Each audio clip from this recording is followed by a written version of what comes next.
Ah, qu'est-ce que ce mec a pu faire couler d'encre. Bonjour, aujourd'hui on va parler de Christopher Nolan. Je voulais faire un top 10 de mes films de Nolan, sauf qu'en fait je ne les ai pas tous vus. Du coup, c'est problématique. Il y en a un que j'ai pas vu, c'est Following, c'est son premier film. Donc on va faire un top 9 des films de Christopher Nolan en prévision de Tenet qui sort mercredi et que j'irai voir jeudi je crois. Donc je pourrais vous en faire une critique samedi ou dimanche. Donc, je vais vous faire un top 9 de mes films préférés de Nolan et en fin de vidéo, il faudra qu'on parle d'un truc, mais on revient dessus en fin de vidéo. Faut savoir que Christopher Nolan, c'est un réalisateur que j'avais vu. J'avais vu une. J'en avais. Oh, il y en avait juste deux que j'avais pas vu. Enfin, deux, trois que j'avais pas vu. Et du coup, je les ai rattrapés pendant le confinement. Je me suis fait l'intégrale de Nolan. Et je les ai rattrapés. Et voilà, et donc maintenant je suis en mesure de vous faire un top 9. Following, je l'ai pas vu. Parce que je l'ai pas trouvé légalement. Donc voilà, je ne l'ai pas vu. Hop. Alors, on va. Putain, je parle fort parce que j'essaie de faire marcher le son. Ça bug trop. Il n'y a pas de gain. Le gain est inexistant. C'est pas possible. Si le volume monte tout au cours de la vidéo, c'est parce que je change le son. Alors, numéro 9. Numéro 9, Memento, qui est le deuxième film de Christopher Nolan, avec Guy Pearce, sans prothèse dégueulasse comme dans Alien, et avec deux acteurs de Matrix, dont la Carrie Amos, la meuf de Neo dans Matrix. Donc voilà, donc il joue dedans. Alors Memento, pourquoi est-ce qu'il est dernier? Pas parce que c'est un mauvais film, vraiment c'est un super film. Il est beaucoup plus haut dans le classement de beaucoup de monde. Moi je le mets là parce que, pas parce que j'ai pas compris, parce que c'est vrai qu'il y a beaucoup de choses que j'ai pas compris, parce que c'est... Il aurait fallu que je le voie deux fois, parce que là franchement, voilà. J'ai beaucoup aimé le principe de timeline inversée. Le fait que quand c'est en couleur ça va dans le bon sens et quand c'est en noir et blanc ça va dans l'autre sens. J'ai bien aimé ça. Après, c'est un film que je trouve un petit peu moins marquant que ces autres films. En même temps, c'était le deuxième. Ou le troisième. Le deuxième. Le deuxième. En même temps, c'était le deuxième. Je le trouve beaucoup moins marquant que les autres films. Mais ça reste un super film. Voilà. Numéro 8, Dunkerque. Alors là, je vais pas me faire des copains. Parce que Dunkerque, je sais qu'il a été beaucoup aimé par beaucoup de monde. Il a eu des Oscars, il a eu tout ce qu'il faut. Mais auprès de moi, ça n'a pas fonctionné. Enfin, ça a fonctionné. En fait, il faudrait que je le revoie. Parce que Dunkerque, c'est l'un de ceux que j'ai pas revu pendant mon intégral de Nolan. Il faudrait que je le revoie parce que avec un bon son et tout. Parce que je l'avais pas vu au cinéma à l'époque, malheureusement. Et je l'avais rattrapé sur ma télé avec mon home cinéma, enfin nickel. C'était sympa, c'était génial. J'adore la gestion du son, vraiment, où tout le film, il y a un tic-tac tout le temps. C'est constamment avec le son, en fait, le film se crée avec l'utilisation du son. Donc ça, j'ai beaucoup aimé. Mais en même temps, c'est pareil, j'ai été beaucoup moins marqué par ce film. C'est-à-dire que les acteurs, je me rappelle qu'il y a... comment qu'il s'appelle Mark Rylance. Il y a celui qui fait Mort sur le Nil et qui fait Laurie Lockhart dans Harry Potter. Il y a, il y a quelques acteurs pas mal quand même. Il y a même Tom Hardy, un petit peu. Mais autrement, il m'a pas énormément marqué. Mais ça n'en reste pas moins un excellent film. De toute façon, Nolan n'a réalisé aucun mauvais film. Donc à aucun moment je vais dire celui-là je l'aime pas, il est pas bien. Non, c'est juste que moi j'aime un peu moins. Mais je les aime tous beaucoup. Donc c'est un classement, mais c'est très proche les uns des autres. Voilà. Numéro 7, alors là, il y a peut-être une seule ou deux raisons qui font que je l'aime beaucoup. Insomnia, donc sorti en 2001, 2002. Ok Google, quand est sorti Insomnia de Christopher Nolan? 2002. D'accord. Bah donc 2002, Insomnia. Pourquoi est-ce que j'aime beaucoup ce film? Les acteurs. Les acteurs et les acteurs. Parce qu'il y a Robin Williams, un de mes acteurs préférés, Robin Williams. Il y a Al Pacino. Pareil Al Pacino. Même si je peux pas, je peux lever la main et dire que je n'ai pas vu Scarface et que j'aime beaucoup Al Pacino. Il faut que je le regarde. Il faut que je me pose, mais j'ai pas trouvé, même pendant le confinement, j'ai pas trouvé le temps de me, enfin si, je sais pas que j'avais pas le temps. J'ai pas la possibilité d'aller comme ça sur ma télé pour regarder les films quand je veux. Donc je voulais pas le mater sur ça, même si c'est une télé, mais pendant le confinement c'était pas une télé. J'ai pas encore pu me poser pour regarder les 3 heures de Scarface. Voilà. Donc avec Al Pacino que j'aime énormément, Robin Williams que j'aime énormément, et c'est une enquête que j'aime beaucoup. En fait c'est super bien parce que c'est dans un pays du Nord, et j'aime bien le principe de le soleil se couche jamais. On joue sur la fatigue du personnage de Al Pacino, qui va le fond sombrer pas trop vers la folie, mais où il va plus être extrêmement lucide sur la fin du film parce que bah, il a pas dormi pendant une semaine quoi. Et j'aime beaucoup, déjà j'aime beaucoup les gens qui sont manipulateurs comme Robin Williams, c'est vraiment, j'adore ça. J'adore ce genre de film. Les enquêtes comme ça, c'est vraiment un des films que j'adore. Et là je pouvais pas être mieux servi. Franchement c'est super. Il y a Maria Hill de Marvel qui est dedans, c'est ça? Ouais, il y a Maria Hill, la pote de Nick Fury. C'est vraiment son seul rôle, la pote de Nick Fury. Elle est dans le film, donc bah, c'est sympathique. Voilà, c'est encore un très bon film de Christopher Nolan. Mais après ça, on passe à une autre étape. Voilà. Après ça, il a eu du budget, on va dire. Parce que là, il y a du budget acteur, mais après ça, il a eu du budget, vraiment du budget. Alors, numéro 6, The Dark Knight Rises. Alors, The Dark Knight Rises, c'est mon moins préféré de la trilogie Dark Knight. J'hésitais entre Batman Begins et lui, mais en fait, j'aime quand même beaucoup plus Batman Begins. Je l'ai beaucoup plus vu, je l'aime beaucoup plus. The Dark Knight Rises, en fait, c'est un film qui est frustrant. Parce que quand ils ont dévoilé les plans qu'ils avaient pour le 3, si jamais... putain, pas faire de vidéo, ça me stimule plus au niveau des noms des acteurs. Comment il s'appelle? Ok Google, qui incarne Joker dans Dark Knight? Heath Ledger. Heath Ledger. Si Heath Ledger était pas mort, ils avaient des plans, ça aurait été le procès du Joker et tout, ça aurait été génial.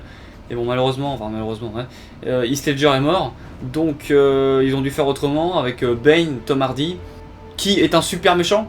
Vraiment, ceux qui disent que Bane n'est pas un super méchant, c'est un super méchant. Il y a Marion Cotillard qui, bon, on va pas revenir sur sa mort, qui est pas, voilà, c'est pas la meilleure du monde. Ça va, en vrai, elle mérite pas tout le bashing qu'elle a eu. Non, j'adore Tom Hardy en méchant. J'aime beaucoup revoir Batman, voir que il est un petit peu vieillissant. En vrai, il est pas vieillissant, je sais pas combien de temps ça se passe après Dark Knight, je me rappelle plus. Mais tu vois qu'il est un peu retiré, ça j'aime bien. Moi, les héros qui sont retirés et qui reviennent comme Logan, ça j'aime beaucoup. Logan qui est juste derrière d'ailleurs. C'est vraiment un principe que j'aime beaucoup. Et donc là, c'est un film qui a pris la sauce sur moi, mais moins que le premier et le deuxième. Voilà. J'aime beaucoup retrouver Gary Oldman, j'aime beaucoup retrouver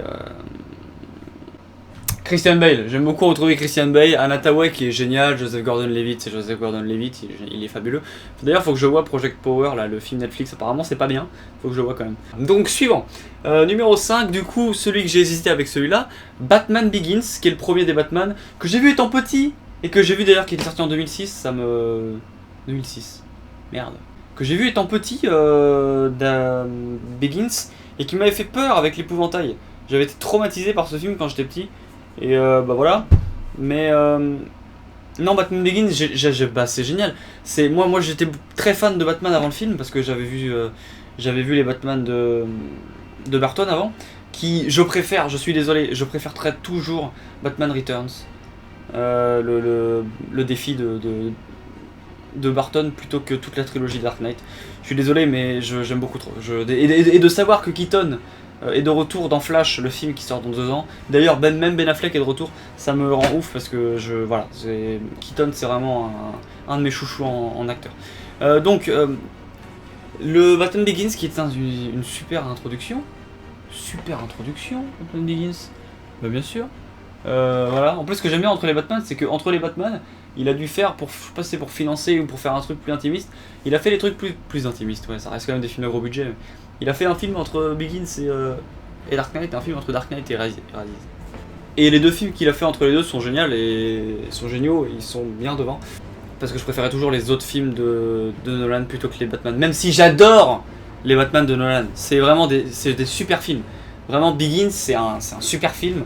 Le méchant de Begins est génial. Après ça, j'ai regardé Peaky Blinders, hein, bien sûr, comme tout le monde. Le méchant est génial. Gotham est génial, vraiment Gotham. Ville de merde, mais depuis le début. Les mecs, il faut partir en fait, il faut fuir Gotham. Morgan Freeman, un amour Morgan Freeman, vraiment. Tout est bien dans ce film. Tout est bien, ça pose bien les bases. C'est génial. Mais ça restera toujours moins bien que mon numéro 4, à savoir The Dark Knight, voilà, qui est juste grandiose. Juste grandiose. Je regarde des scènes de... J'ai longtemps regardé des scènes du Dark Knight sans voir le film. Juste comme ça, juste la scène où le Joker arrive dans la salle de bal et qu'il est là, il fait hey, good morning ladies and gentlemen. Ça, c'était vraiment des scènes qui sont magnifiques. Le Batman de... Non, le Joker de Heath Ledger. Je reviendrai pas sur ce débat entre soit le Batman de Heath Ledger, soit le Batman de... pas le Batman, le Joker de Heath Ledger ou le Joker de Joaquin. Parce qu'il n'y a pas de débat à avoir, ça n'a rien à voir, les deux n'ont rien à voir. C'est comme Nicholson, les trois n'ont rien à voir. Voilà, bon, juste que Jared Leto est mauvais, mais les trois n'ont rien à voir. Voilà, et donc on peut pas comparer. Je pense qu'on peut pas comparer. Voilà. Donc voilà, j'aime énormément le Batman de Heath Ledger. Le Joker de Heath Ledger, son maquillage est fabuleux, la scène de l'hôpital est fabuleuse, tout le monde l'a vu, si je peux le spoiler, oui je peux le spoiler. Voilà, sinon vous vous barrez, je sais pas, mais faites un truc, je vais le spoiler. La mort de Gary Oldman et le retour à la vie de Gary Oldman, c'était génial. Moi vraiment c'est un des films que j'ai vu sans me faire spoiler. Il n'y en a pas beaucoup des films comme ça que j'ai vu sans me faire spoiler avant. Et vraiment j'adore la fin du film, du héros qui est obligé de s'échapper. Double Face qui m'a longtemps fait flipper comme personnage. J'aime beaucoup, moi c'est vraiment un film, c'est un film qui est fabuleux. Un film que je prends plaisir à revoir. Et qui fait partie de mes références, enfin de mes films préférés en termes de super-héros. Voilà. Alors numéro 3, on attaque le top 3, et là, bah... Là c'est au-dessus. Voilà, c'est au-dessus, je suis désolé. Le Prestige. Le Prestige. Alors le Prestige. Le Prestige sorti en 2006, je crois. Après, entre Begins et Dark Knight. Entre Begins et Dark Knight. Pourquoi vous devez regarder le Prestige? Il y a David Bowie. Il y a Batman. Avec Wolverine. Et Michael Caine. Et Scarlett Johansson. Voilà. Bonne soirée. Non, vraiment, le Prestige. J'ai pas de mots parce que c'est vraiment un film qu'il ne faut pas vous faire spoiler. Ne vous faites pas spoiler ce film et regardez-le maintenant. Vous arrêtez cette vidéo, vous allez regarder le Prestige. C'est vraiment comme Nolan sait le faire dans tous ses films. Comme dans Memento, comme dans Insomnia, comme dans celui-là, comme dans les deux qui vont venir après. Un retournement de situation, un twist à la fin. Ou un truc à la fin qui fait que... La fin du Prestige, tu fais... Ah ouais... Même si, petit point négatif, tout le monde m'a survendu le Prestige. Donc, la fin, quand elle est arrivée et qu'on m'a dit, moi personne l'avait vu venir dans tout ce que j'ai vu des vidéos et tout. La fin, j'ai vu... En fait, je m'en doutais, genre c'était prévisible. Enfin, moi j'avais trouvé ça prévisible. Ça n'en reste pas que ça m'a mis sur le cul et que j'étais... Oh putain. J'étais comme un ouf. J'étais comme un ouf à la fin du Prestige. Et j'ai trouvé ça fabuleux. J'ai trouvé ça fabuleux. Christian Bale est merveilleux, mieux que dans Dark Knight, je pense. Hugh Jackman est génial, à la fois gentil et méchant. Plus gentil au début, méchant sur la suite. Scarlett Johansson en manipulatrice et tout est génial. Rebecca Hall est super. Michael Caine, mais est-ce qu'on a besoin de dire des trucs sur Michael Caine vraiment depuis le temps? Enfin, voilà. Il y a Andy Serkis dans le film. C'est le bras droit de David Bowie. C'est génial. David Bowie dans le film est fabuleux en Nikola Tesla. Tout est génial. Le Prestige, c'est fabuleux. C'est un plaisir à regarder. C'est génial. À re-regarder. Parce qu'il y a plein d'indices dans le film, je pense, pour la fin, qui sont géniaux. Et je pense qu'il il est bon à être vu deux fois. Je l'ai pas vu deux fois, faudrait que je le revoie. C'est un film fabuleux. Vous devez le voir. C'est merveilleux. Mais c'est moins bien que les deux qui suivent. Numéro 2. Alors, beaucoup l'auraient mis premier. Et mon premier, beaucoup l'auraient mis dernier, je pense. Ou 3, 4ème. Interstellar. Interstellar, c'est mon deuxième. Interstellar, merci Netflix, parce que merci Netflix, je l'aurais vu dans tous les cas, mais vu qu'il est sur Netflix, j'ai eu un accès beaucoup plus facile au film. Donc, même si j'aimerais beaucoup l'avoir en Blu-ray, ce serait beaucoup mieux. Je préférerais, mais bon, mes parents achètent plus trop de Blu-ray, donc c'est un peu la merde. Interstellar, c'est un film qui est beau, qui est juste beau, qu'il faut pas vous faire spoiler. Parce que quand il est passé sur France 2 l'autre fois, pendant le confinement, ils ont spoilé un événement du film, j'ai fait c'est inadmissible. Parce que c'est un des moments qu'il faut pas se faire spoiler dans le film. Et ils l'ont spoilé dans la bande-annonce et j'étais dégoûté, voilà. Dégoûté, voilà.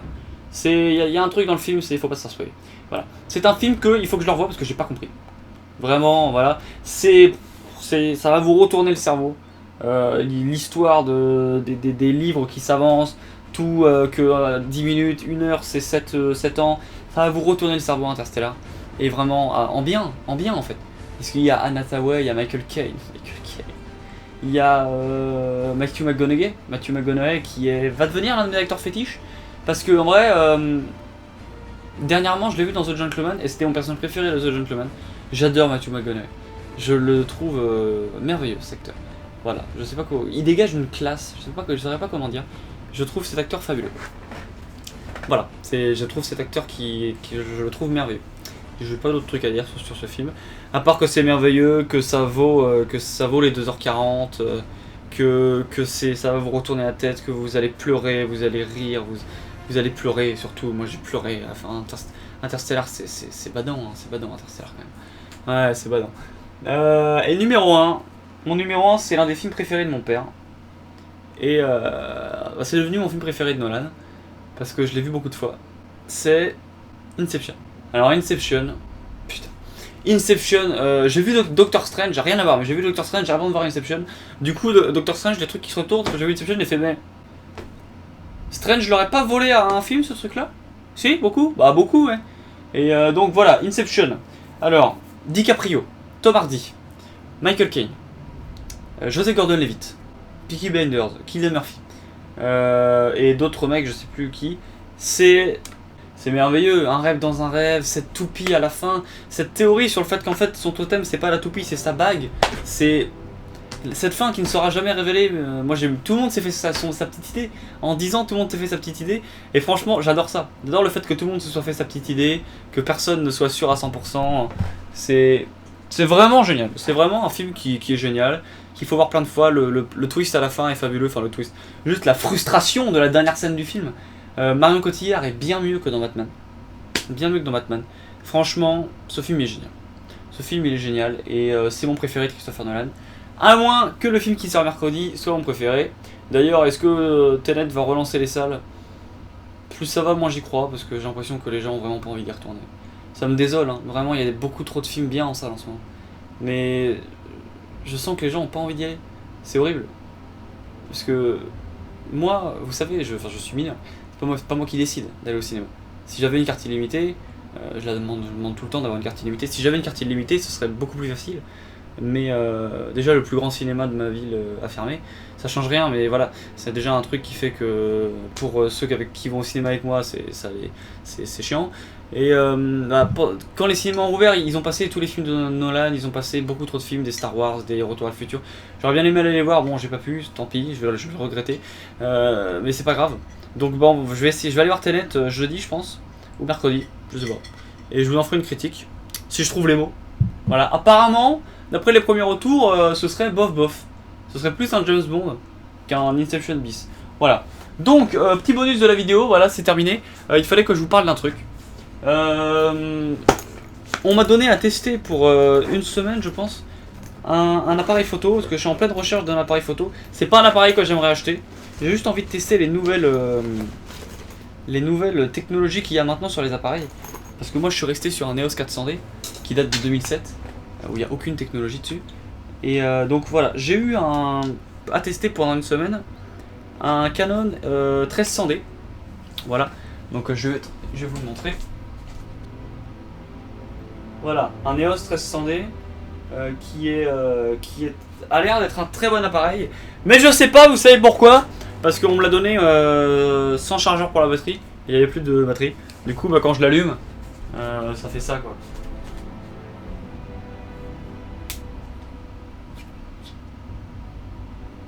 Voilà, c'est chiant.